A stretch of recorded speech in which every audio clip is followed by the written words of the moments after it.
Bonjour, je suis Noémie et je vous souhaite la bienvenue dans Élever et s'élever, le podcast parental. Ici, on partage des histoires de mères, de pères, leurs expériences, leurs réussites et leurs défis autour de la parentalité, en toute transparence et bienveillance. Chaque épisode est pensé pour vous inspirer, vous soutenir et vous rappeler que vous êtes le meilleur parent qu'il soit pour vos enfants. Vous n'êtes pas seul, et parce que devenir parent est la plus belle leçon de la vie et que nos enfants nous élèvent bien plus haut que nous les élevons, prenons un moment pour écouter, partager et nous élever ensemble. Pour ce premier épisode, j'ai eu l'honneur de pouvoir partager une discussion avec ma maman. C'était un moment hors du temps et très émouvant de l'entendre se livrer comme ça.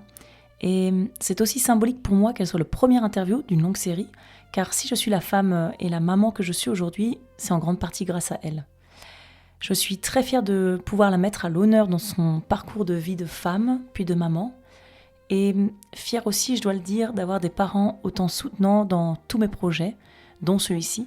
Alors, grosse pensée à mon paps également, qui, je l'espère, peut-être un jour pourra me faire l'honneur aussi d'un épisode de ce podcast. Car rappelons-le, la parole des pères est aussi importante que celle des mères. Je vous laisse donc en compagnie de ma maman et de son parcours de parentalité juste incroyable, avec sa force et sa détermination, et surtout avec tout l'amour qu'elle porte pour ses enfants et pour la vie en général. Je vous souhaite donc une très bonne écoute. Bonjour, du coup nous sommes sur notre premier vrai épisode du podcast, à savoir un vrai témoignage et une vraie discussion avec quelqu'un.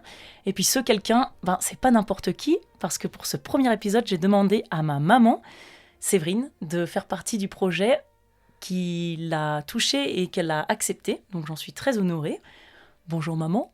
Bonjour mon cœur. Je ne veux pas dire Noémie, parce qu'en fait, je t'appelle jamais Noémie. Oui, c'est vrai, il faut que ça reste naturel.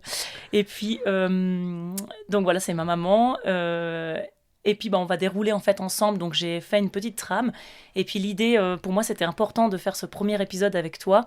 Parce que, je pense que la façon dont je suis maman aujourd'hui, et puis ma vision de la maternité, et le fait que j'ai toujours voulu des enfants, ça fait un petit peu partie de notre vie et pourquoi tu es en face de moi aujourd'hui.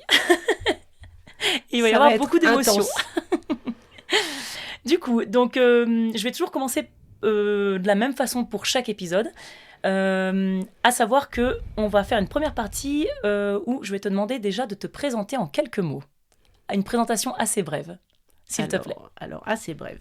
Donc, je m'appelle Séverine, j'ai 52 ans passés et j'ai 3 enfants. Donc, Noémie, qui a 30 ans, Loïc qui en a 28, et puis la petite dernière Émilie qui en a 23. Voilà, je suis passionnée par le sport. J'ai commencé ma profession en tant qu'éducateur sportif, j'ai enchaîné comme sapeur-pompier professionnel, et aujourd'hui, je m'occupe de former des opérateurs qui prennent les appels d'urgence. Très bien. Où est-ce que tu es née ? Ah oui, je suis née à Paris 11e. Voilà. Et aujourd'hui, tu habites ? Et j'habite en Suisse depuis, nous habitons, puisque nous avons transféré l'ensemble de la famille donc il y a 8 ans. C'était un gros challenge, mais voilà, challenge réussi. Donc nous sommes en Suisse maintenant, après avoir véhiculé quand même pas mal de temps en France par la région parisienne, Normandie, les Yvelines, la Haute-Savoie, et la Haute-Savoie, la Suisse. Et puis, dernière petite question que tu as peut-être oublié de dire dans ta présentation, tu es mariée. Et je suis mariée. Avec mon papa. Depuis maintenant Depuis 1997. Oui, voilà. Un an après ma naissance. Un an après la naissance, donc nous avons fêté nos 29 ans de mariage cette année. Voilà. Même important. Mais pour l'histoire, ça fait quand même 35 ans que nous sommes ensemble. C'est beau. Il y a encore des couples comme ça qui durent. Ok, merci. Alors, top pour la petite présentation. Ça remet un petit peu le... Voilà, on sait un peu à qui on parle et ça pose le cadre. Du coup, dans ce podcast, on va parler un peu de comment en fait la parentalité est venue à toi, qu'est-ce qui s'est passé déjà, dans quelle enfance toi tu as vécu, comment tu as vécu ton enfance, d'où tu viens, dans quel climat familial tu as vécu. Donc, est-ce que tu peux déjà nous parler un petit peu, comment s'appelaient tes parents, et puis comment tu as vécu ta propre enfance à toi, où est-ce que tu es née, et puis Si tu as des frères et sœurs aussi, Oui. peut-être. Alors, je suis née à Paris, on l'a dit. Oui. J'ai un frère de 3 ans de moins que moi et 2 petites sœurs qui ont presque 9 ans de moins que moi. Mon papa s'appelait Gilles, ma maman s'appelait Marie-Claire, donc au passé bien sûr, puisque les deux ne sont plus de ce monde. Et mon enfance s'est déroulée en majeure partie normalement, je dirais normalement, c'est-à-dire dans un climat euh, d'amour, j'ai jamais... Voilà, j'ai passé une bonne enfance, impactée par un seul biais dont on parle beaucoup plus aujourd'hui qu'on n'en parlait auparavant. C'est clair. C'est d'avoir quand même été sous l'emprise de mon papa qui, de manière régulière, abusait de moi par des attouchements. Voilà, donc c'est quelque chose en fait qui faisait partie de ma vie, partie de mon plus vieux souvenir, je devais avoir 4-5 ans. Donc c'est vraiment quelque chose qui a fait partie de ma vie, qui a fait partie de mon enfance et comme beaucoup, je pense que j'ai vécu avec, grandi, je me suis construit autour de ça et pour autant, j'ai eu une vie heureuse. Et ça fait aussi la personne que tu es maintenant. Et ça fait ce que je suis aujourd'hui et ce qui peut paraître contradictoire, c'est que j'aimais mon papa malgré ça. Bah ouais, mais je pense que c'est... Ouais, ça, on a du mal à s'imaginer, mais ça reste... Ouais, je pense que dans n'importe quelle famille où ça arrive, c'est justement ça qui est des sentiments qui sont vachement ambivalents parce qu'en fait, ça reste notre papa, notre géniteur. Et puis, voilà, c'est cette ambivalence, je pense, qui est encore plus difficile quand ces choses-là arrivent dans la propre famille plutôt que quand ça arrive de l'extérieur. Oui. Alors après, c'est... Voilà. Donc pour mon enfance, en tout cas, même s'il y avait cette part sombre avec laquelle j'ai grandi, j'ai eu une enfance très heureuse. Je n'ai jamais manqué de rien. Et on était une famille, une famille épanouie, avec une bonne ambiance. On a toujours été une famille soudée. Et puis, voilà, ça a impacté ma vie. Ça, je ne peux pas dire le contraire. Ouais. Ça a impacté ma vie personnelle, ma vie de femme, probablement ma sexualité. Et un renforcement de la protection plus tard. Et puis on en parlera peut-être tout à l'heure, mais protection qui n'a pas servi, ou en tout cas laquelle je n'ai pas pu maîtriser.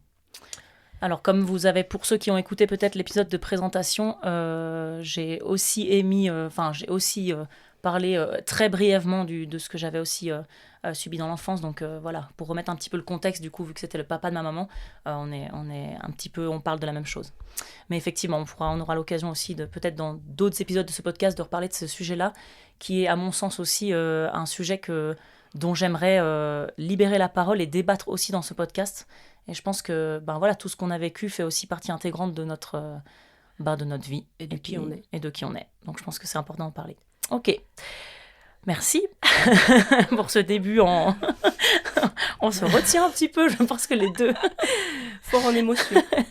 Du coup, ce qui m'amène à la prochaine question, c'est que j'aurais voulu savoir s'il y avait un souvenir en fait marquant, vu qu'on redonne la place centrale aux enfants. Donc, est-ce que quand toi tu étais enfant, est-ce que tu as eu un souvenir marquant qui aurait un souvenir dont tu te souviens adulte et qui a marqué quelque part en fait ta vie d'adulte, d'ado, de parent et de quelque chose qui t'a façonné, dirons. Alors alors souvent il n'est pas utile de chercher longtemps pour faire remonter des souvenirs, mais on se pose rarement la question.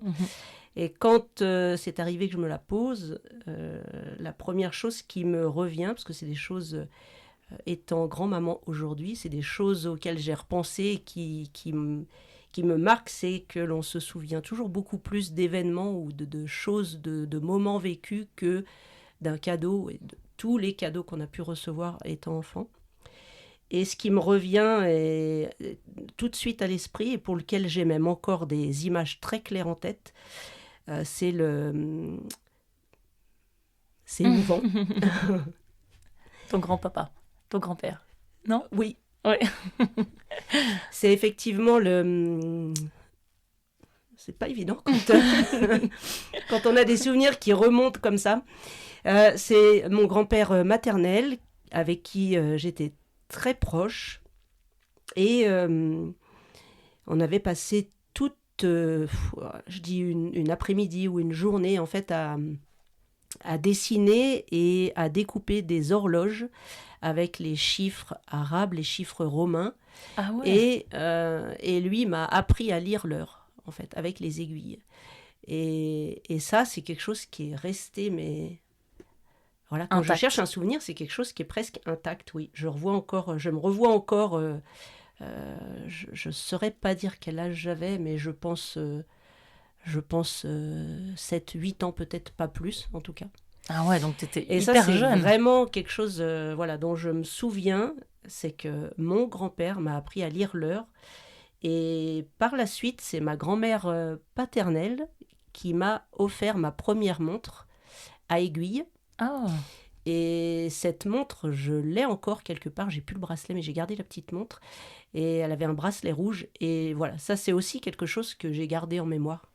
Donc voilà, ce sont vraiment mm, des choses qui marquent. Et comme quoi, on peut offrir tout ce qu'on veut à des enfants. Je pense que la plus grande chose, c'est de passer un du maximum temps. de temps voilà, et de vivre les choses.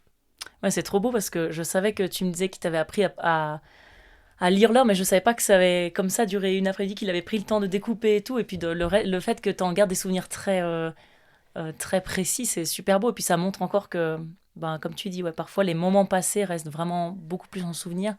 Et puis ben, ça a marqué ta vie parce que tu sais lire l'heure grâce à lui. J'ai su lire l'heure rapidement grâce à lui. Ouais, t'étais toute petite en plus, qu'on dit que les souvenirs, généralement, on dit qu'on n'en a pas avant 5 Ouais, ans. avant 5 ans, oui. Ouais. Alors c'est fou, ça fait partie des premiers souvenirs Ça fait d'enfance. partie des C'est super premiers joli. souvenirs. C'est trop beau. Ok, c'est trop beau comme souvenir. Après, au niveau de la parentalité, de comment toi t'as été élevé, est-ce que il y a déjà des choses que tu pourrais dire maintenant dans ta vie de maman? Alors, on en reviendra après de comment tu es devenue maman, mais est-ce que déjà au niveau des modèles de parentalité que tu as eu, est-ce que tu savais déjà qu'il y a des choses que tu voulais garder ou des choses que tu voulais pas garder? Est-ce qu'il y a des choses où tout de suite tu t'es dit, ça, ça aurait été mieux de faire autrement, ou ça, je voudrais reproduire et ça pas. Ouais. Je pense qu'en tant qu'enfant ou ado, on n'est pas dans cette perspective de se dire quand je serai maman, je ne ferai pas ci ou ça. C'est vrai. Mais avec le recul, au moment où l'on se projette à devenir maman, je pense que forcément, dans le doute de ce qui va arriver, parce que c'est une Mhm. grande part d'inconnu, on se pose des questions et bien naturellement, on revient sur comment on a été élevé, qu'est-ce qu'on nous a appris, comment on nous a amené à faire les choses. Et il y a, oui, alors je parlais des moments vécus. J'ai eu une enfance très heureuse, sans aucun souci, mais avec le recul, je me dis quand même que moi, j'avais envie, de mon expérience, de vivre les choses avec mes propres enfants, Mhm. de partager plus de choses. Et peut-être, en tant qu'adulte, je me dis, j'aurais aimé partager plus de choses avec mes parents. Des moments comme... Des moments de Mhm. partage. Je parlais de faire dessiner des horloges, du découpage des horloges pour Mhm. apprendre l'heure avec mon grand-père. Voilà, avec vous, je pense qu'on a essayé de faire un maximum de choses, de partager des moments, que ce soit en famille, d'aller faire des randonnées, des bivouacs, des Mhm, choses mhm, comme ça, mhm. ou alors individuellement parlant, de partager Une journée un peu de shopping à Paris. sport, une journée de shopping Je sais entre plus quel âge on filles. avait, mais c'était fou. Mon frère Mais avec mon papa et moi avec ma maman, voilà, les journée filles d'un shopping. côté, les garçons de l'autre. Mais voilà, je pense que on s'est attaché à ce que dans ce qu'on souhaitait pour vous faire grandir, c'était ça, c'était de partager un maximum de moments qui restent dans les mémoires en fait Ouais, ouais. à tout jamais. Et une des choses par contre que je me suis souvent dite de l'expérience vécue en tant qu'enfant, puis aussi en tant que maman quand vous êtes arrivé ou quand tu es arrivée la première, Mhm. c'était toujours la volonté de mamie, de ma maman, de toujours vouloir montrer son amour Mhm, matériellement. mhm. Et ça, c'est quelque chose que je regrette parce que je pense qu'enfant, on a été trop gâtés. Donc je disais que j'ai eu une enfance heureuse, mais oui, et puis je pense que tout ce qu'on voulait, on l'a eu. Et nos parents pouvaient se mettre en quatre et s'endetter pour nous faire plaisir. Et ça, c'est quelque chose, bien sûr que je l'ai appris sur le tard, parce qu'enfant, on ne voit que notre personne, nos besoins, et selon l'éducation dans laquelle on vit, voilà, on est plus ou moins matériel.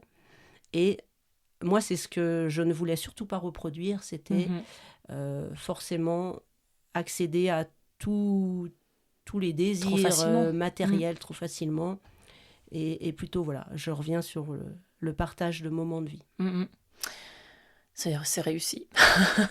Merci. Ça a été réussi. Parce que pour autant, on a toujours manqué de rien aussi, mais je sais qu'on a peut-être plus aussi la valeur des choses, et puis on sait que pour avoir quelque chose, il faut aussi se donner les moyens, et que rien n'arrive trop facilement.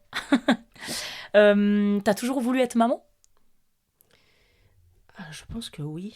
Alors, à l'âge où on se pose la question, bien sûr, mais... Oui, mais tu m'as eu de bonheur, parce que maintenant, c'est plus tard, mais tu m'as eu... tu avais 22 ans. 22 ans. 22 ans et demi. Allez, quand on est jeune, on dit les demi. Je pense avoir... Enfin, oui, j'ai toujours voulu être maman. Et effectivement, j'ai envie de dire, comme un petit peu tout le monde, le processus, c'est quand même de dire, je fais mes études avant. Oui. Et puis, mon cursus, du coup, j'en ai parlé d'éducateur sportif, qui s'est terminé en juin. Et j'étais enceinte en août. Donc, voilà, ça a été très, très rapide. Mais la question ne se posait pas, d'autant qu'on était déjà en couple depuis quelques années, puisqu'on s'est connus à 17 ans. Oui, donc c'est ça. C'est qu'en fait, c'était aussi dans la suite des choses, quand on est avec quelqu'un depuis déjà quelques années, qu'on finit les études. Je pense que pour toi, la suite logique, c'était ça, quoi. Voilà. Après, je pense aussi que si aujourd'hui, on a des mamans qui sont... maman peut-être plus tard ou un petit peu plus âgée, c'est aussi qu'il faut avoir la bonne personne. Et puis le contexte aujourd'hui est peut-être un petit peu différent. Oui. Peut-être qu'aussi que, je sais pas si c'est une idée, mais peut-être aujourd'hui les gens font peut-être des études plus longues, encore plus qu'avant. C'est probable aussi, oui. Alors les études reculent forcément aussi la parentalité. Eh ben, je pense qu'on peut passer sur le côté, le cœur en fait de ce podcast et de cet épisode, où on va parler du coup de ta périnatalité, donc de tout ce qui englobe en fait, l'arrivée des enfants, comment tu as vécu et puis quel genre de maman tu étais. Donc déjà, ma première question, donc tu l'as déjà dit, mais le premier enfant, donc c'est moi, petit spoiler. Il y a maintenant 30 ans, c'est beau de faire ça pour mes 30 ans, tiens. 30 ans, oui, c'est vrai que c'est un beau cadeau, j'y avais pas pensé. Et un podcast pour mes 30 ans. Du coup, tu avais 22 ans. Comment s'est passé est-ce que la grossesse est arrivée aussi vite que vous l'aviez voulu ? Est-ce que tu étais du genre à calculer, à te dire ok, maintenant on lance le projet bébé, je calcule quand est-ce que j'ovule et puis on fait pile poil à ce moment-là pour être sûr de tomber enceinte ? Absolument pas. Je pense juste que j'étais très fertile. Ça arrivait vite. Comme tu l'as été aussi. Oui. Ou comme tu l'es encore. On en reparlera. Non, le seul critère, c'était effectivement d'avoir fini mon cursus d'éducateur sportif. Et puis, le fait d'arrêter la pilule, voilà. Le mois d'après. Le mois d'après, c'était bon, quoi. Ouais. Donc... Et puis, comment se sont passés les débuts de la grossesse ? J'ai pas de mauvais souvenirs sur les débuts de grossesse. Donc, j'ai pas été malade, j'ai pas de vomissements. Je pense que j'ai vraiment eu une grossesse qui s'est déroulée normalement. J'ai continué à faire du sport pendant ma grossesse. À 6 mois de grossesse, je me souviens, on faisait de la luge parce qu'il avait neigé très très fort. Et je faisais de la luge alors que j'étais enceinte de 6 mois. Donc, rien ne m'arrêtait.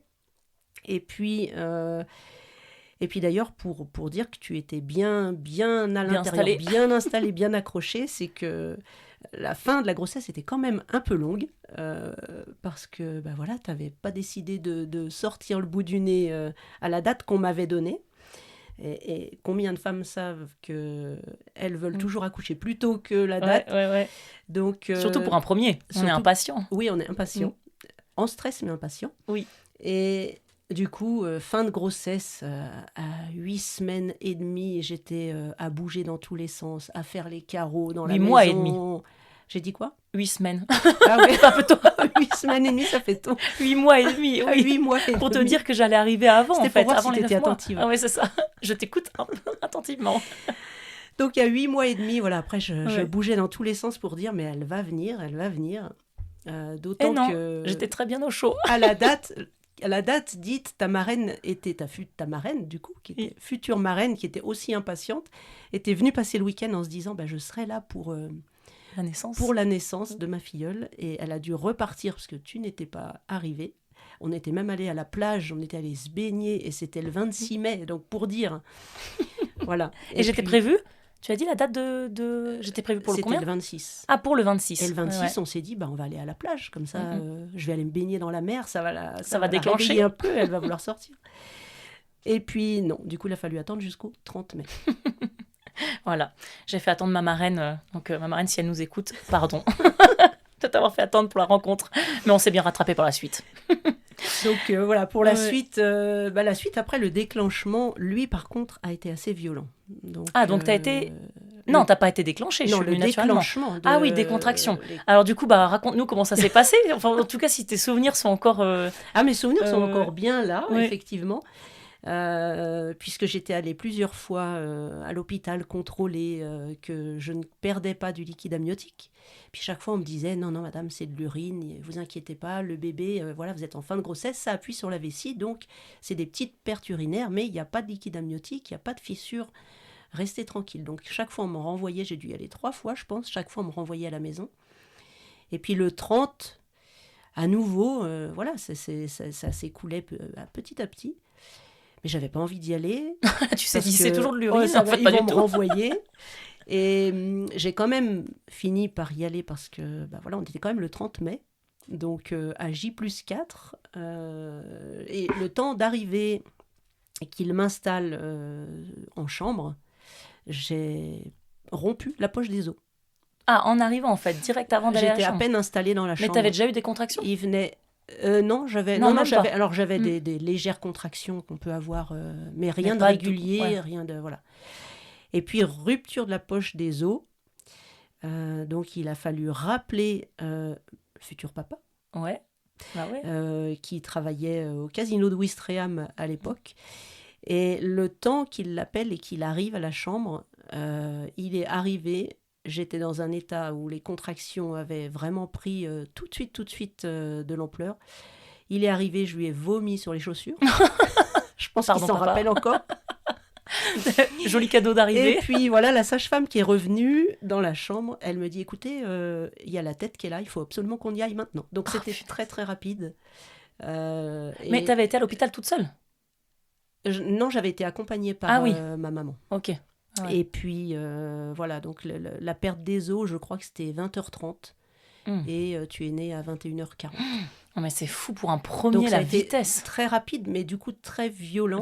Très violent, parce que du coup, les douleurs, voilà, ça n'a pas été progressif. Ça, c'était vraiment... Non, parce qu'en fait... D'ailleurs, les médecins appellent ça un accouchement violent.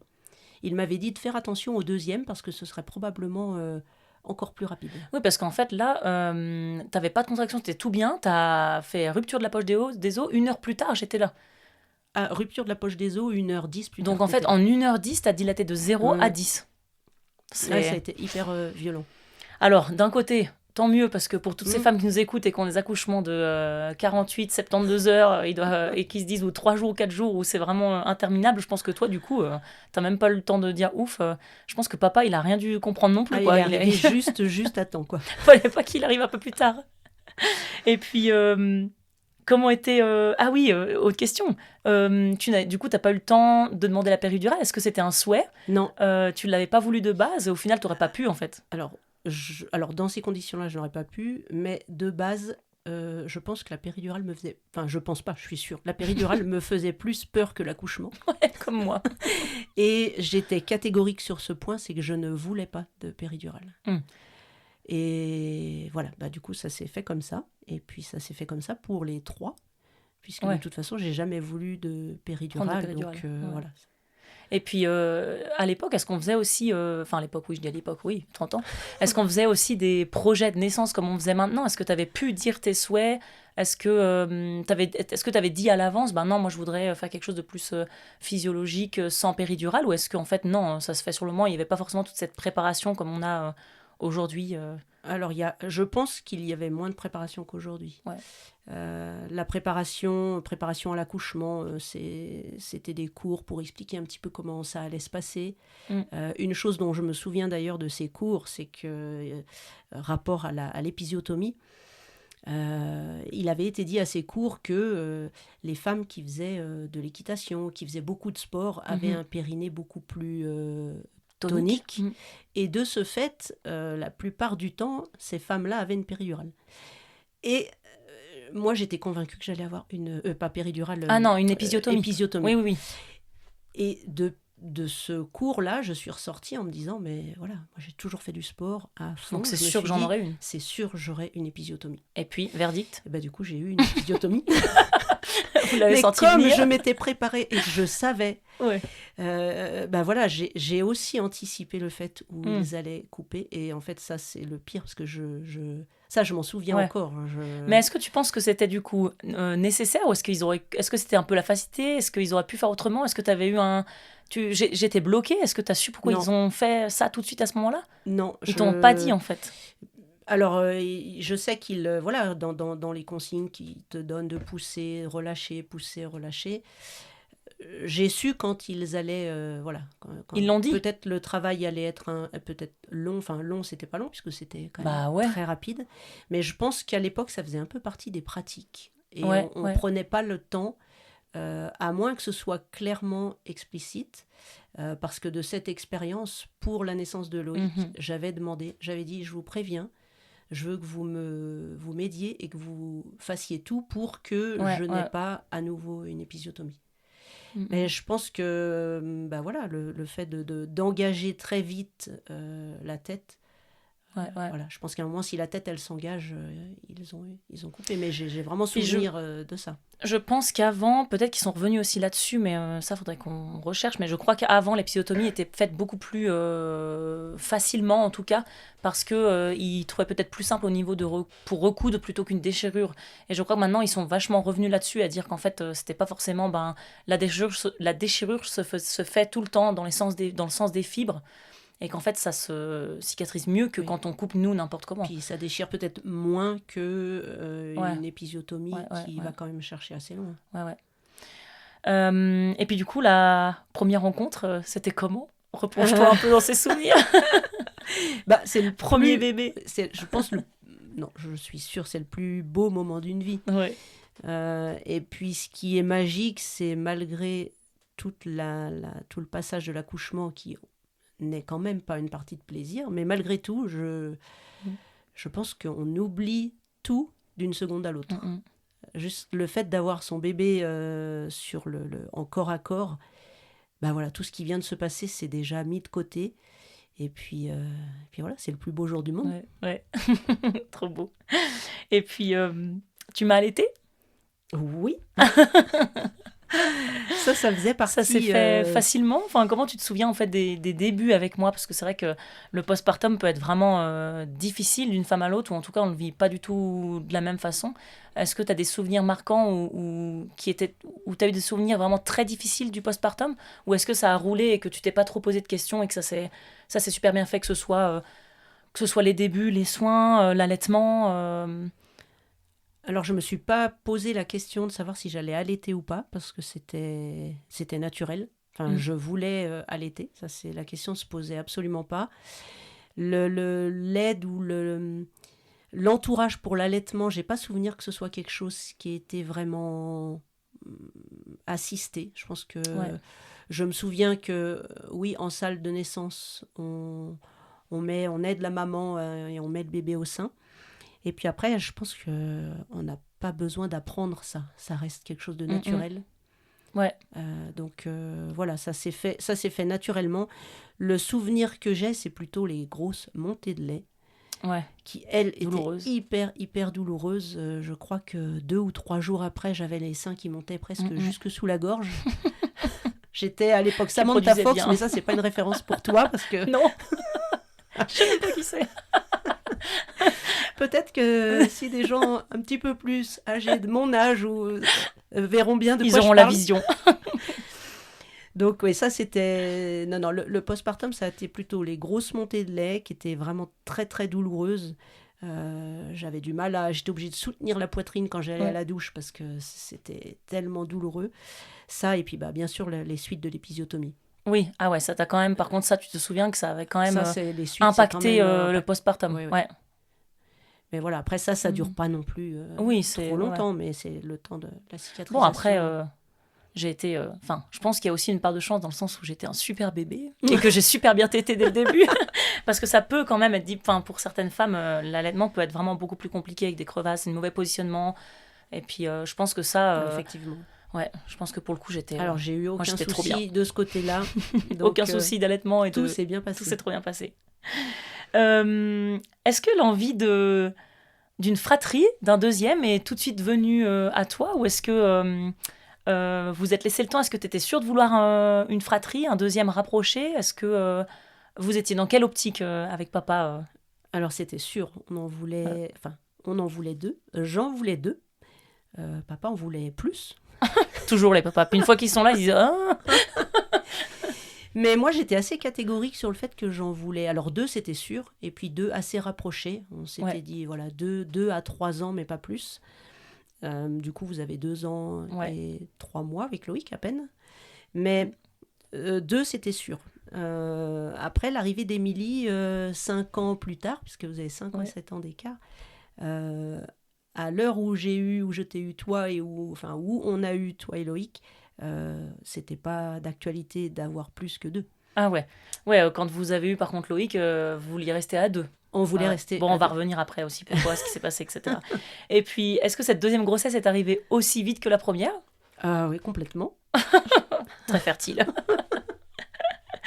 Pas besoin d'attendre. Donc vous vous êtes dit, ok, tu m'as allaité combien de temps déjà?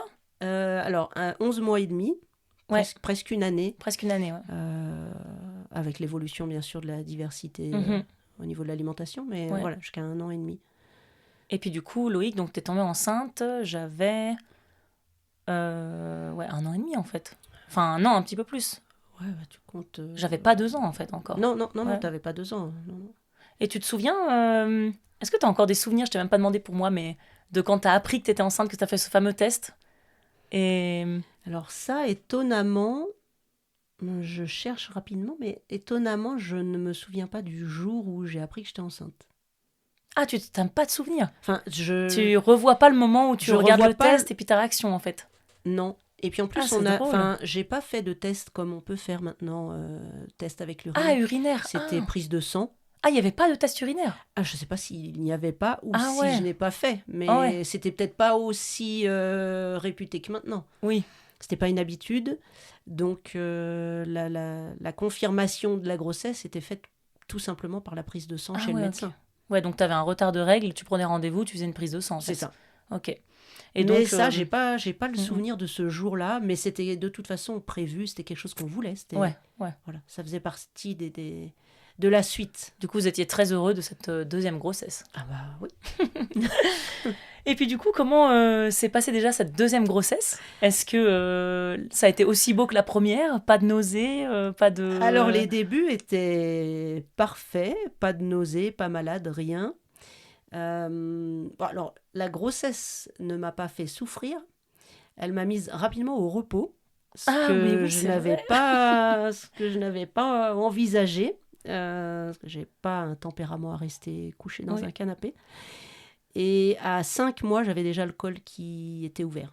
Ah punaise, c'est hyper tôt. Hein. Donc c'était très très tôt dans la grossesse. Et puis la sage-femme venait à domicile. Enfin, le gynécologue m'avait laissé 2 options. C'était être couché à la maison. Donc j'avais juste le droit de prendre la douche en me levant. Et puis mon petit déjeuner. Et après c'était canapé jusqu'à l'heure du midi. Me lever pour manger et recoucher. Et puis voilà, il fallait que je reste un maximum allongée, couché, quoi. Tout le temps, allongée. Même pas assise, en fait? Non, même pas assise. Allongée. C'était vraiment allongée. dès 5 mois, avec la sage-femme à domicile 1 fois par semaine qui venait contrôler le col. Oh, punaise. Et cette condition, c'était sous-entendu que le col ne bouge pas, sinon c'était hospitalisation. Ouais. Donc tu imagines avec toi qui avait 1 an et demi, à peine 2 ans en tout cas, c'était compliqué. Donc il y a eu mamie, il y a eu mes petites sœurs du coup, qui étaient jeunes mais qui ont pu donner un petit coup de main à la maison. Donc voilà, je ne faisais rien. J'ai appris à faire du tricot. De la lecture, voilà, tout ce qu'on peut faire allongé. Ouais, c'est clair. Mais c'était long. Moi, c'est hyper tôt dans la grossesse, quoi. Alors, c'est hyper tôt, et puis ça a duré jusqu'à 8 mois, jusqu'à ce qu'on passe le stade critique. Et puis, à partir de 8 mois, où j'ai commencé à bouger, le col, il bougeait pas plus que ça. Ah, après, quand t'as repris, du coup, quand t'as dit « Ok, maintenant, c'est bon, tu peux te relever », en fait, c'est pas venu... c'est pas venu plus vite. Pour autant, Loïc était prévu le 22 août. Et il est né le 22 août. Ouais, donc en fait, alors il est né naturellement quand même, déclenchement naturellement, déclenchement naturel. Ouais, donc il a bien visé, il a vu le jour comme c'était prévu. Et puis moi, j'ai pu bouger un peu juste les quelques dernières semaines. Juste avant son arrivée, quoi. Donc j'avais bien pris du poids. Ouais, mais bon, d'un autre côté, pour garder son bébé puis éviter qu'il sorte trop tôt, je pense qu'à 5 mois, on se pose pas la question. On se dit bon, on a juste envie que son bébé reste au chaud et que tout se passe bien et que voilà. Ok, et puis deuxième rencontre, pareil, trop belle. Accouchement, comment il s'est passé? Alors du coup, pas d'épisiotomie, t'avais demandé là. Pas d'épisiotomie. J'avais été vraiment catégorique. Je leur avais dit, je vous préviens, j'ai besoin de vous, vous allez me guider, mais dites-moi quand je dois pousser, quand je dois arrêter. Voilà, quand il y a un risque, mais je ne veux pas d'épisiotomie. Donc là, l'équipe a vraiment été au top. Et j'ai eu une toute petite déchirure quand même. Mais voilà, rien à voir avec une épisiotomie. Et puis c'est passé comme une lettre à la poste. Ouais. Et puis pas de soucis dans l'accouchement particulier. Non. Et puis même pas justement par rapport à cette déchirure, tu as vraiment vu la différence, je pense, sur le postpartum entre l'épisiotomie et juste une petite déchirure. Oui. Mais tu avais eu quand même un point? Clairement. J'avais eu 2 points, je crois. Ouais, donc tout petit. Oui. Ouais. Ok. Deuxième rencontre aussi belle que la première? Oui, de toute façon, c'est toujours, je pense que c'est toujours un petit garçon moment et un petit garçon. Qui vient compléter. Donc, voilà, en plus, on était comblés. On avait une fille, un garçon. Donc, voilà, on avait tout était ce parfait. qu'il fallait, c'était parfait. Et puis après, raconte-nous, parce qu'il y a eu quand même une légère ombre au tableau dans cette petite naissance, mais je vais te laisser toi un petit peu, déjà nous montrer dire comment ça s'est déroulé aussi, comment ça s'est passé, en fait, la naissance, le début, la mise au sein, les premiers jours en fait qu'on suivit la naissance de Loïc. La naissance, du coup, s'est bien passée. La mise au sein, elle s'est bien passée. Et puis, le lendemain, Loïc buvait peut-être, s'endormait un peu plus vite au sein. Donc, j'avais le sentiment, le ressenti vraiment, je pense qu'en tant que maman, on a aussi un instinct et on sent les choses. Je sentais qu'il ne se nourrissait pas suffisamment, qu'il ne restait pas assez au sein, il s'endormait. Puis l'expérience d'un premier aussi, quand on dit son deuxième. Oui, là c'est un deuxième en plus, donc au niveau de l'allaitement, je savais faire, en fait, sans prétention. C'est que j'avais déjà allaité quand même, je t'avais allaité 1 année, et je sentais bien il y avait quelque chose qui n'allait pas, donc j'avais interpellé le personnel soignant. Oui. Pédiatre ou... Non, pas la pédiatre, la... Gynéco Sage-femme. La sage-femme. Ouais. Et puis, on m'a dit non, mais vous inquiétez pas, le bébé qui est au sein, le peu qu'il prend, ça lui suffit. Ok, ouais.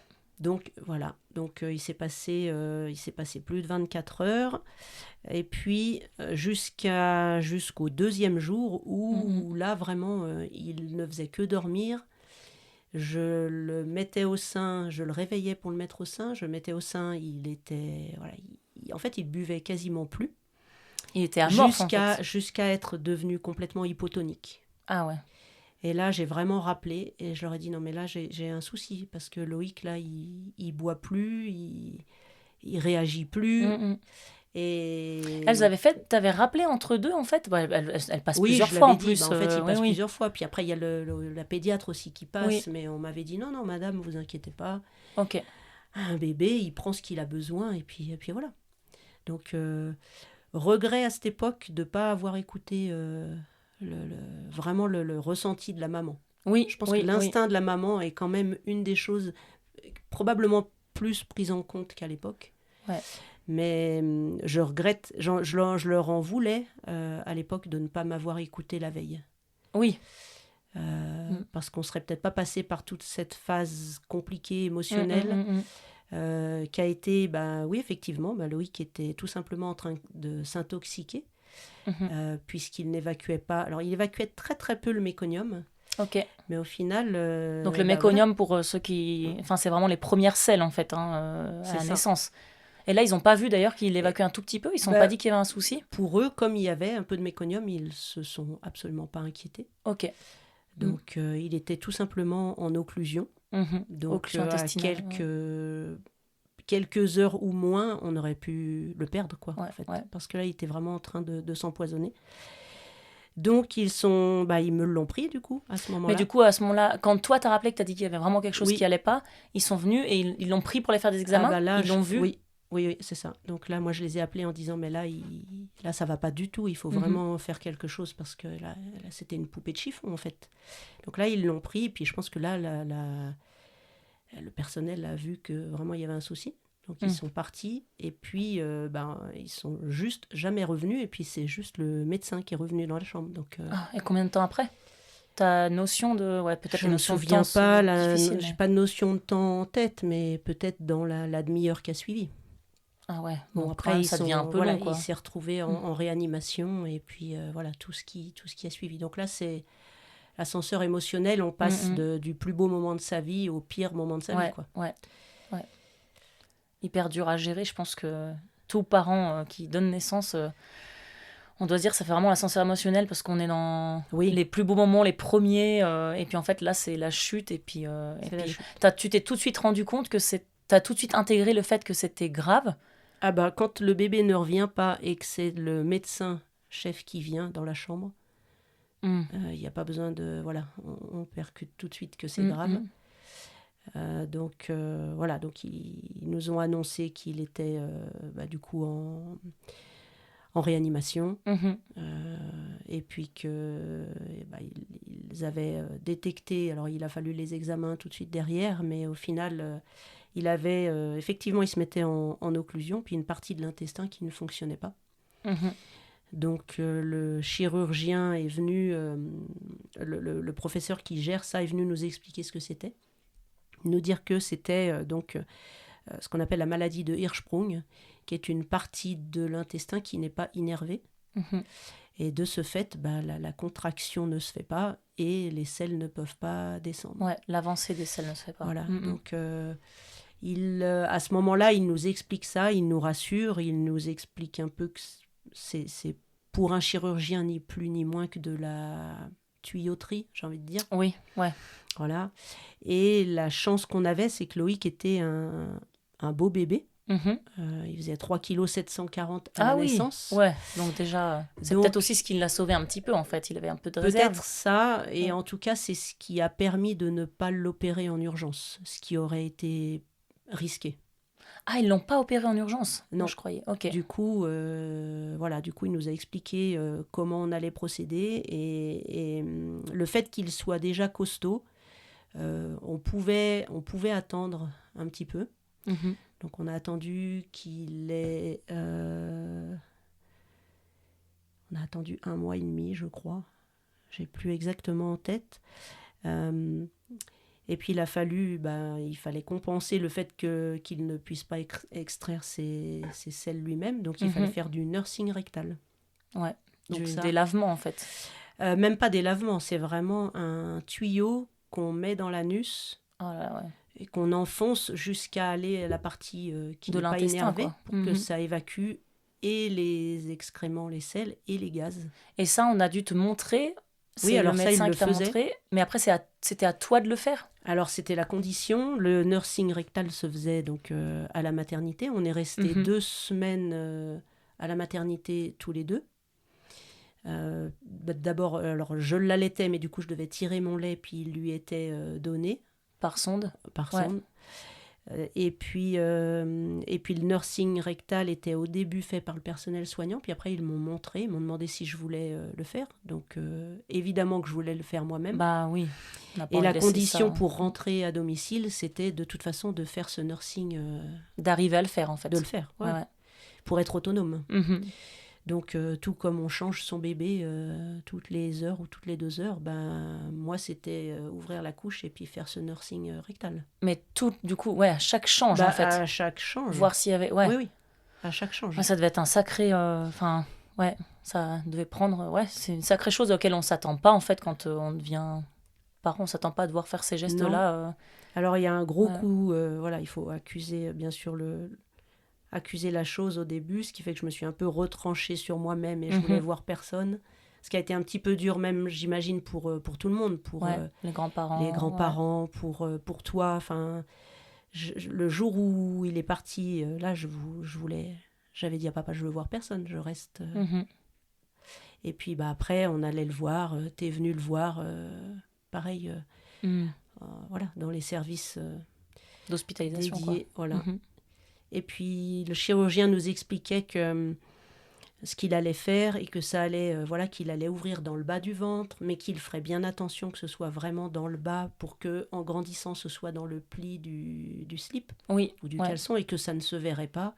Et j'ai souvenir de lui dire, mais je m'en fiche en fait Ouais, de ça. c'est... Enfin, Oui, c'est clair. et c'est vrai que sur le moment, on s'en fiche parce qu'on est passé à côté d'une perte. Ouais.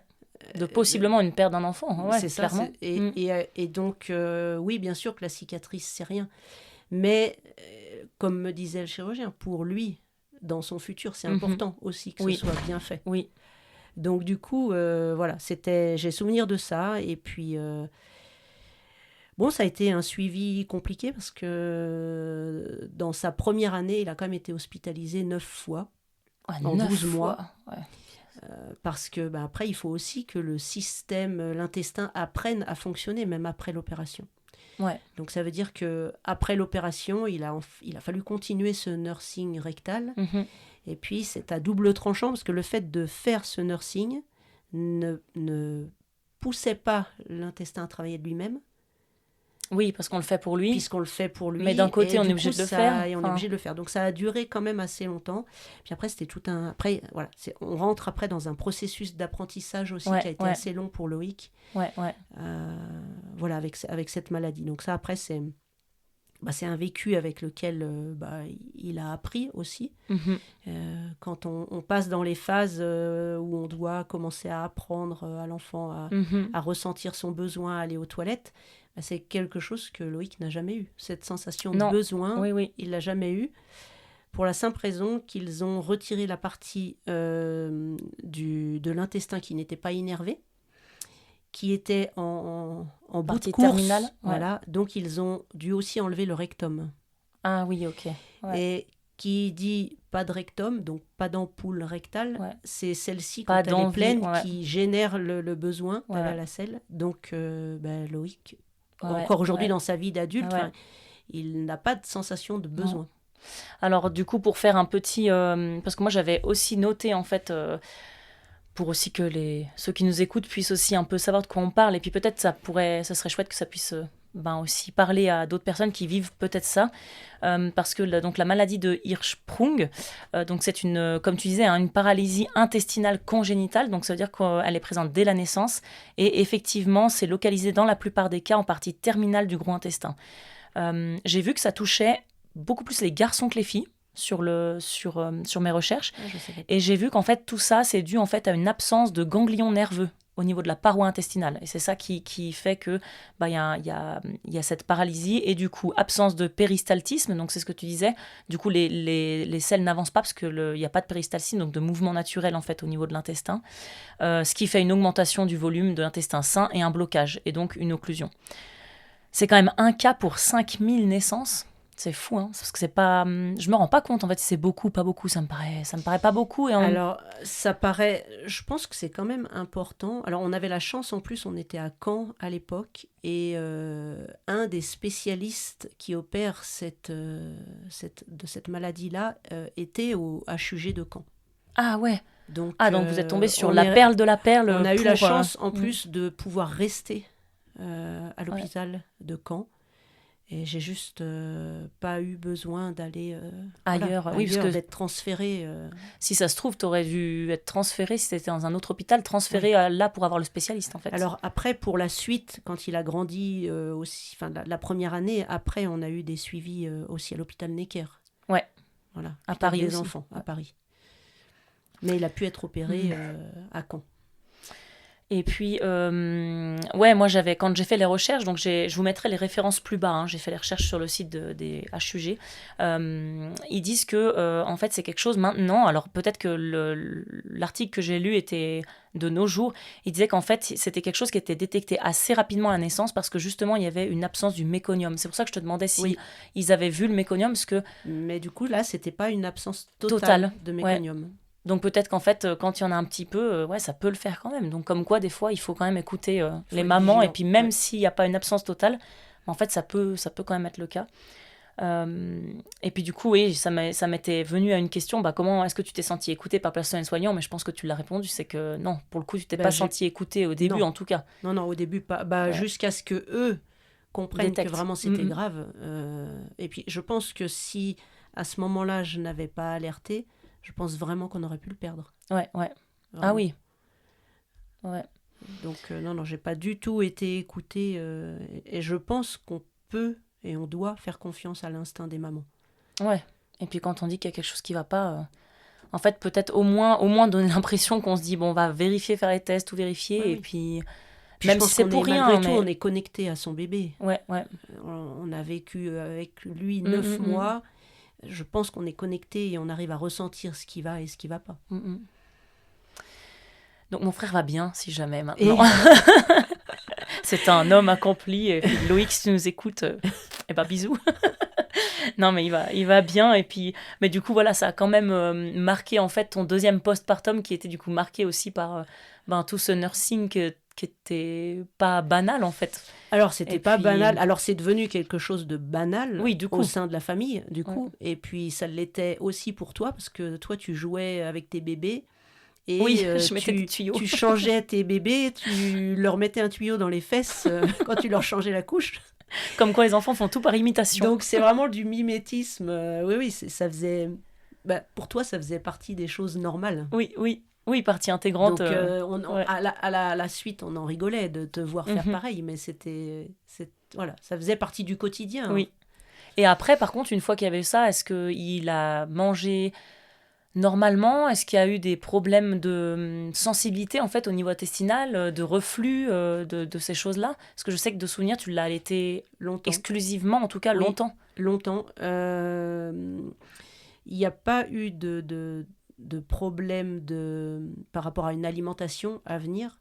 La seule chose, c'est que j'ai pas pu arrêter. Alors, sur le principe, j'avais aucune envie d'arrêter l'allaitement, mais j'ai vraiment dû poursuivre un allaitement exclusif jusqu'à 9 mois.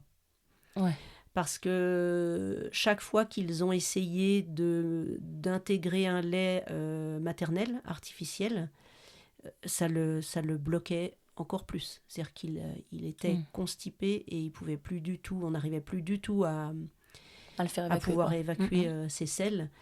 Et ce pourquoi d'ailleurs il a été hospitalisé à plusieurs reprises. C'est qu'il y a eu des lavements, c'était quand même... Sa première année de vie a quand même été très compliquée. D'ailleurs, Loïc, au bout d'un certain temps, quand il fallait aller au change, il avait les jambes tendues, on ne pouvait plus lui plier les jambes. Ouais, le pauvre. Ça reste un traumatisme avec lequel il a grandi, mais je pense que... Voilà, en tout cas, inconsciemment, corps, en fait, au niveau corporel. C'est un traumatisme inconscient. Son corps doit garder ce traumatisme. Ouais, complètement. Ok. Et donc, du coup, j'imagine que après ce deuxième postpartum qui était quand même marqué par tout ça, il n'y avait pas du tout d'idée de troisième, en tout cas. Alors, il n'y avait pas volonté d'un troisième, effectivement. Néanmoins, je me suis retrouvée enceinte, puisque j'allaitais encore Loïc. Et Loïc avait 9 mois. Je l'allaitais encore et je me suis retrouvée enceinte. Et là, la question, elle ne s'est même pas posée. C'était hors de question. Ah ouais, c'était... Ouais, il avait 9 mois. Ouais, il avait 9 mois. Et Mm. c'était hors de question de garder ce bébé à venir. Donc voilà, ça, j'ai de suite fait un avortement. C'était le tout début. Oui. Ouais. Oui, je l'ai su de suite. Mais voilà, c'était hors de question d'avoir un troisième. Et puis la volonté d'en avoir un troisième, même à l'époque, était absolument pas présente. Et puis quand même cette interruption de grossesse, parce que c'est vrai que moi, tu vois, enfin pourtant je le savais, mais je crois que je l'avais même oublié. Tu l'as vécu comment? Je l'ai pas mal vécu. Je pense que, en fait, j'étais tellement au clair avec ça. J'avais vraiment aucun. Déjà, c'était Loïc enfin, je veux dire, il fallait déjà qu'on donne beaucoup d'énergie pour tout le suivi médical. Et de par ce vécu, j'avais absolument pas envie d'avoir un troisième enfant. Ça aurait été trop compliqué. Et puis, malgré tout, je pense que quand on sort d'un événement comme celui-ci, il y a aussi une peur derrière. Oui, complètement. Donc, la question se posait pas. Et puis voilà. Puis les années sont passées. Et puis il y a quand même eu un troisième. Au bout d'un certain moment, de revoir un nouveau-né, ça, voilà, ça me donnait envie. Et je pense que mon quota n'était pas atteint, pour le coup.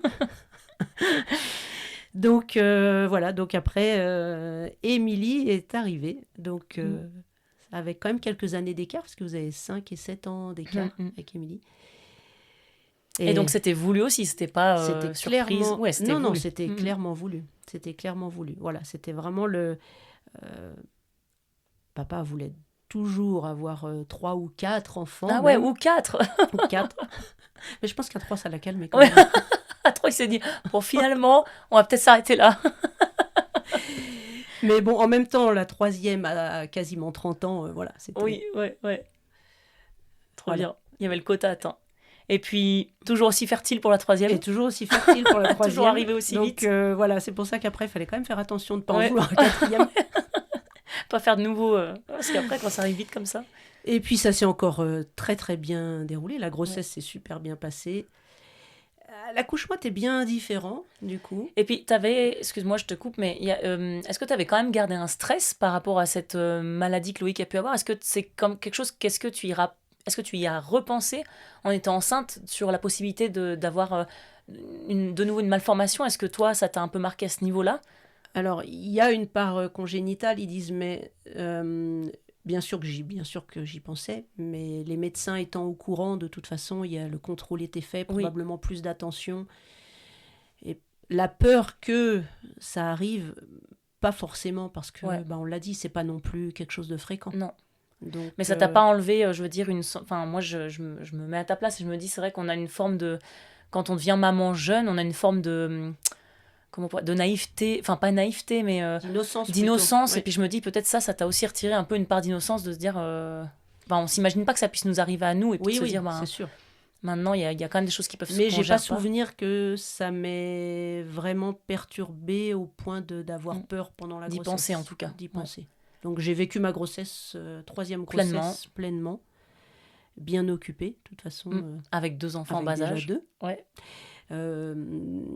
Qui avaient déjà grandi quand même, ouais. Mais pas de difficulté de grossesse. Pas de difficulté de grossesse. Et puis juste un suivi un petit peu différent, avec un gynécologue dans un cabinet privé, et lequel exerçait dans une clinique privée.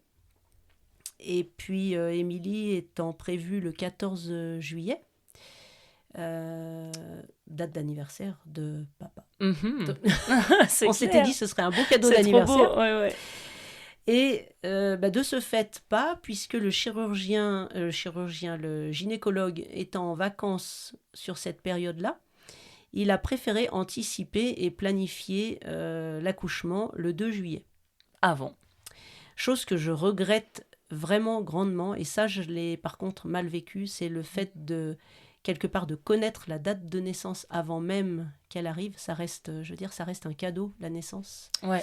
Et le fait de planifier, de faire ses valises, demain je vais à l'hôpital et demain j'ai mon bébé, ça gâche un peu quelque chose quand même. Ça gâche le côté spontané et surprise d'une naissance qui se... Et ça, je regrette de ne pas avoir eu peut-être ouais, le courage de dire, je sais pas si c'est du courage, mais de pas dire, mais non, moi je veux pas de ça, je veux accoucher normalement. Mais voilà, lui... Ouais, après, des fois, c'est difficile aussi quand on est... Enfin, moi, je vois, quand on est jeune, on a tendance à... Même si on a nos convictions, et c'est hyper difficile de prendre... de s'imposer face à quelqu'un de soignant, un gynécologue. On se dit, bon, c'est un médecin, il sait ce qu'il fait. Oui. Je vais pas... Alors que, on est bien d'accord, t'aurais très bien pu refuser. Enfin, c'était dans ton droit de dire droit, non, pas du tout, en j'aurais fait. J'aurais pu refuser. J'ai juste pas... Il y avait l'effet de surprise aussi, je pense. Et puis... c'était son fonctionnement et on est parti comme ça. Il planifiait ses naissances avant ses vacances. Il planifiait ses naissances, histoire de pouvoir quand même être présent à l'accouchement, pouvoir encaisser sa part. Ah ouais, oui, parce que c'est ça en fait, ce que je dis, il aurait très bien pu, t'aurais très bien pu être accouché par quelqu'un d'autre. Quel autre médecin accoucheur. Enfin voilà, je pense que ça c'est peut-être mon plus grand regret à ce niveau-là. Mm-hmm. Et puis voilà, même si de plus on a anticipé sur la naissance, ça veut dire que à ce moment-là, on déclenche, le bébé n'est pas forcément prêt, le corps n'est pas prêt, donc du coup c'est un déclenchement chimique. Mm-hmm. Ce qui fait qu'on m'a déclenché à 8h le matin, donc on m'a fait cette injection. C'était par injection ? C'était une injection. Ouais. C'est en perfusion, hein. Enfin, perfusion quoi en fait, qui passe à 8h le matin, et la journée a juste été horrible quoi. Alors je voulais toujours pas de péridurale, bien d'accord. Toujours pas. On est assez têtus dans la famille. Et je crois me souvenir que en fin d'après-midi, j'en pouvais plus et je leur disais, mais donnez-moi quelque chose pour la douleur, donnez-moi quelque chose pour la douleur. Et puis Émilie est née à 17h20. Ah ouais. Bon, c'est quand même rapide au final pour un déclenchement. Je pense que le fait que ce soit un troisième, parce que les déclenchements peuvent vraiment être très de par mon expérience d'accouchement rapide, celui-ci était long. Oui, mais je comprends bien que par clair. rapport à d'autres mamans qui attendent des fois 24 heures ou plus, ça restait quand même rapide. Mais du coup, je l'ai bien moins bien vécu. Oui, et puis il y a aussi la chose, alors j'aurai aussi l'occasion d'en parler dans un autre épisode, mais je pense que la différence entre un accouchement et des contractions qui sont induites naturellement par le corps et un déclenchement, en tout cas des gens autour de moi qui en ont parlé, et puis moi pour avoir fait l'expérience, je trouve que les contractions d'un déclenchement sont beaucoup plus douloureuses que des contractions je pense naturelles. Oui, je pense aussi. En tout cas, c'était hyper douloureux toute la journée. Toi, tu as vraiment souvenir que au niveau de la douleur... Vraiment, au niveau des contractions, j'ai vraiment eu beaucoup, beaucoup plus mal que pour les 2 premiers, ça c'est sûr. Et puis, est-ce qu'à l'époque, tu pouvais aussi te mouvoir, etc., comme tu voulais dans la salle d'accouchement, ou est-ce que c'était quand même... Non. Ouais. Non, c'était... Je pense que on n'avait déjà pas toutes les propositions qui sont faites aujourd'hui. Oui. Et puis c'était on nous laissait pas tant le choix au final. Mm-hmm. On nous parlait pas d'autres solutions, d'autres positions, d'autres ou la baignoire. Non, vous n'avez pas la possibilité d'accoucher dans l'eau. Ça m'a jamais été proposé en tout cas. Et puis donc on est on est en chambre avec le monitoring, et puis voilà, une fois que c'est l'heure. On y va. Dans la table avec les pieds dans les étriers, et puis voilà, pas le choix. Oui, c'était pas trop... c'était quand même bien différent. Heureusement que ça a évolué un petit peu. Je suis contente d'être à cette époque-là. Trop bien. Et donc du coup, le postpartum pour Émilie, un joli postpartum, tout s'est bien passé aussi. Tout s'est bien passé, allaité aussi. Oui. Alors c'est elle qui a eu peut-être le moins d'allaitement par rapport à toi et Loïc. Mais je l'ai allaité 6 mois. Mm-hmm. Voilà. Et puis après, ça a suivi son cours. Et puis étant la petite troisième, elle s'est fait, elle a suivi le mouvement des grands. Et puis voilà, ça a été assez facile. Le troisième facile. est toujours... tout le monde dit que le troisième suit un petit peu le mouvement, et qu'entre guillemets, c'est toujours entre guillemets, plus facile que les deux rapprochés. Et trop beau. Est-ce que tu as su que c'était cette fois la dernière, qu'il n'y en aurait plus d'autres ? Cette fois, c'était sûr. C'était sûr et certain, et même pas un petit doute. Non, même pas un doute. Et ce qui m'a fait dire à plusieurs reprises que j'avais mon quota, et que il est vrai, quand je voyais un nouveau-né, j'avais toujours un peu ce sentiment, oh là là, c'est trop mignon. Enfin, voilà, on a toujours ce côté, j'aimerais bien. En ravoir un.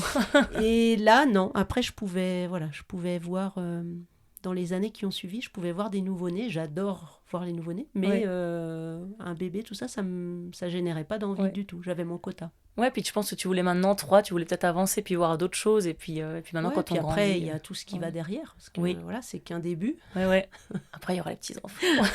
Bon, t'y pensais peut-être pas à ce moment-là. Non, mais... alors j'y pensais pas encore à ce moment-là, non. Mais à 30 ans, il y a encore tout ce qu'il faut construire derrière. Oui.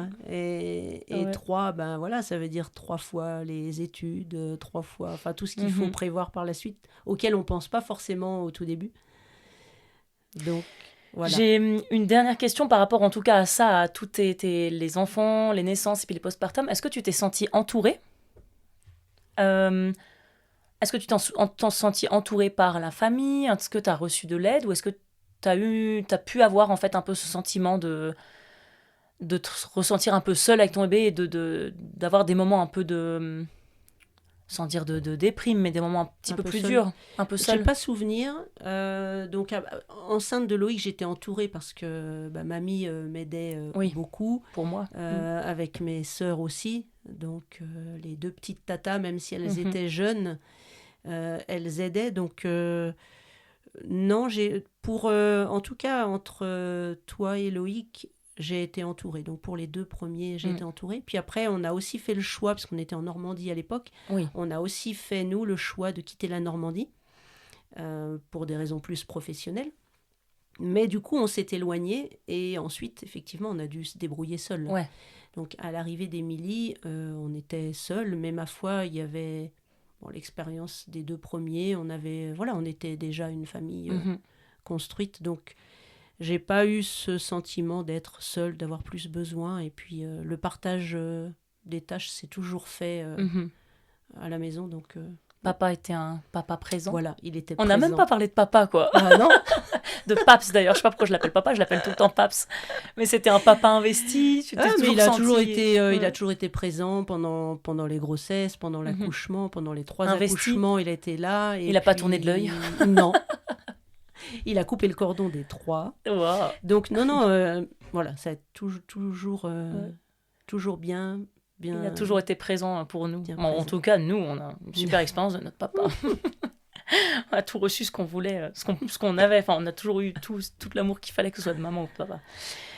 Et puis, pour finir là-dessus, à ton sens, qu'est-ce qui est le plus dur dans le fait de devenir parent?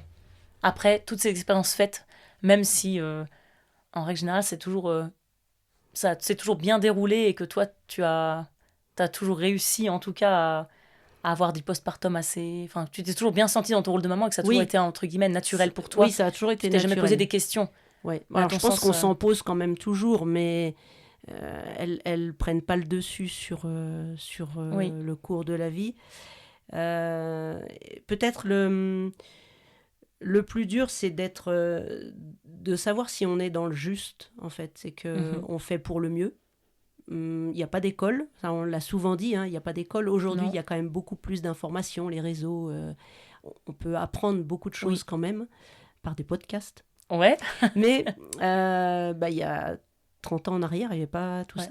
Donc, il aurait fallu aller lire des livres, et encore que tout n'est pas dans des livres. Oui. Et ce qui n'est pas dans des livres, ce qui est dans des livres n'est pas forcément toujours applicable. En plus, enfin, voilà, de la théorie à la pratique, il y a de la marge. Donc, voilà, c'était être sûr de bien faire et puis, voilà, ne pas passer à côté de quelque chose. Voilà, ça c'est peut-être le plus dur dans la parentalité. Puis je pense qu'on fait tous de notre mieux, avec notre vécu, notre expérience, avec ce qu'on a en fait, ce que la vie nous a donné jusque-là, et puis on essaie de transmettre au mieux. Mais le plus dur, c'est que, voilà, je pense que on maîtrise pas tout, et même si on pense bien faire, on a toujours le doute de savoir si plus tard on aura fait les choses. On le sait que bien plus tard, si on le sait après, en fait, quand on a des adultes. Voilà. Bon, et en nous voyant maintenant, est-ce que tu dis que tu as bien fait les choses? Et après, même. Effectivement, voilà. On se dit, on a bien fait les choses. Alors, on a peut-être fait des choses parfois. On a sûrement fait des erreurs aussi, parce que de toute façon, on peut pas comme tout parent, je pense. On fait des choses bien, on fait des erreurs, et puis parfois, on rattrape soi-même ses erreurs. Oui. On se dit, voilà, là, on s'est loupé, on recommencera pas. Mais voilà, du coup, j'avais pensé, c'est élever et guider, en fait, sur le bon chemin. Puis je pense que c'est essayer d'amener ça sur... amener nos enfants sur le bon chemin. Et puis C'est joli, ça. après, il y a des choses qu'on maîtrise pas. C'est sur ce chemin, les différentes rencontres ou les embûches qu'il va y avoir, l'influence, je veux dire, le lieu où on habite. Il y a tellement de choses qui interfèrent que malheureusement, même si on fait du mieux qu'on peut, on maîtrise pas tout. On élève, on guide, et puis après, faut se dire qu'on lâche aussi un peu prise sur certaines choses. Et puis c'est ça. Et c'est le plus dur. Et je crois que peut-être le plus dur, c'est aussi de lâcher, justement. Lâcher prise. Lâcher prise et puis laisser aussi l'enfant apprendre de lui-même. Ouais. On aura envie de tout contrôler. On a du mal. Et puis du coup, le plus beau dans le fait de devenir parent, à ton sens? Le plus beau, c'est d'abord, avant d'avoir un enfant, je pense qu'on n'en a pas conscience, mais c'est l'amour inconditionnel. Ouais. Et c'est... Voilà. Ouais. Ça, c'est rien à dire de plus. Ça, c'est le plus beau. Voilà.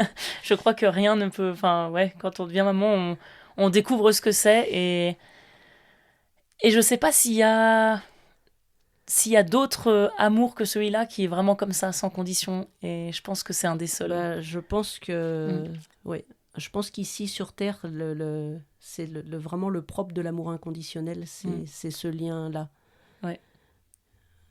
Et peut-être le lien grand-parent? Oui, c'est la suite, en fait. Parce que c'est vrai que je n'avais pas prévu, mais je me dis que... Comment tu as vécu, je veux dire, c'est un lien, alors sans aller trop loin, mais je me dis maintenant c'est la suite, en fait, c'est la suite naturelle. Et pour moi, justement, dans les plus beaux moments de la parentalité, c'est chaque étape est belle. Et c'est de voir grandir ses enfants qui est beau. Puis chaque fois, on se réjouit de chaque pas qui est fait. Oui. Dans les premiers pas, d'ailleurs. Voilà, ça paraît, c'est naturel et en même temps, c'est à chaque fois quelque chose, c'est une explosion de joie et c'est que du bonheur de voir grandir. Et chaque étape de vie comme ça, on se réjouit à chaque fois. Et une fois avoir été parent, l'étape d'après, c'est d'être grand-parent. Et c'est un rôle complètement différent, mais dans lequel on retrouve ce même amour inconditionnel. Ouais. Et pour T'as quand même ressenti encore cet amour-là. Complètement. Ouais. Et puis pour lequel on a encore envie de donner.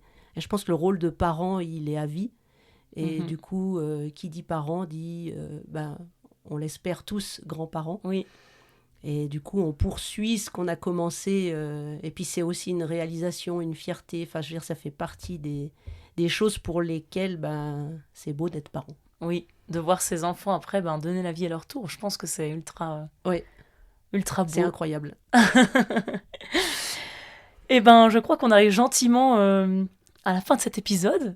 Pour terminer, qu'est-ce que tu voudrais transmettre à ceux qui nous écoutent, aux parents qui pourraient nous écouter? Et si tu avais un seul message à leur faire part, en fait, si tu devais terminer sur quelque chose, qu'est-ce que tu leur dirais?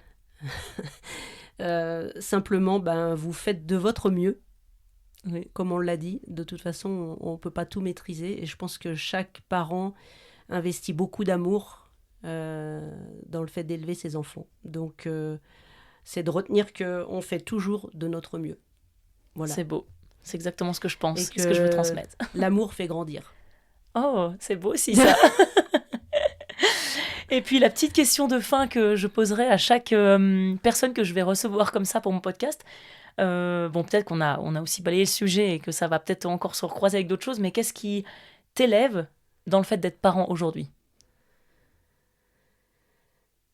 Difficile.